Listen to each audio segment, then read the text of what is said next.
Баршаңызға сәлем. Бүгін сіздермен бірге осындай ешқандай сливкиді, сүтті, тіпті шекерді қажет етпейтін, осындай өте дәмді болып шығатын балмұздақтар бірге әзірлейтін боламыз. Ол үшін бізге керегі банан және басқа өзіңізге ұнайтын кез келген жеміс түрі. Менде же слива болды. Ең алдымен осылай бананымды жақсылап тазартып аламын қабығынан. Онан соң сливамды ашып, ішіндегі сүйектерін алып тастаймын да. Бананымды осылай турап алып, бетін пленкамен жауып, морозильникке 1 сағаттан аса уақытқа қойып қоямын.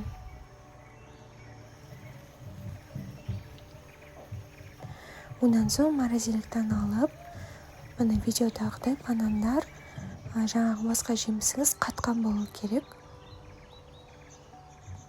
Сливаның орнына кез келген басқа жемісті, малина деген секілді қолдана берсеңіз болады. Бірінші бананның өзінен жасаймыз. Осылай бананды алып, блендерге езіп аламыз. Бірінші осындай түйіршік болып шығуы мүмкін, бірақ ешқандай қорықпаңыз. Одан кейін тағы да бірнеше мәрте араластыратын болсаңыз, жаңағы видеодағыдай осындай консистенцияға түсетін болады. Болды, мороженыйымыз дайын. Балмұздағымыз өзіңіздің қалған ыдысыңызға құйып алсаңыз болады. Балмұздақты морозильникке қатырудың қажеті жоқ, бірден жей берсеңіз де болады.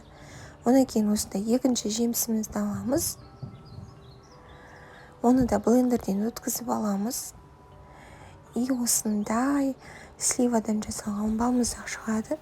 Қарап тұрғандарыңыздай түрі де әдемі, әрі өте шырынды, сочный болып шығады.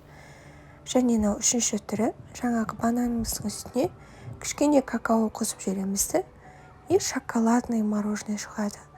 Осылай 3 бананнан және сливадан осындай керемет мороженое шығардық. Айтып тұрғанымдай, дәм өте керемет болады.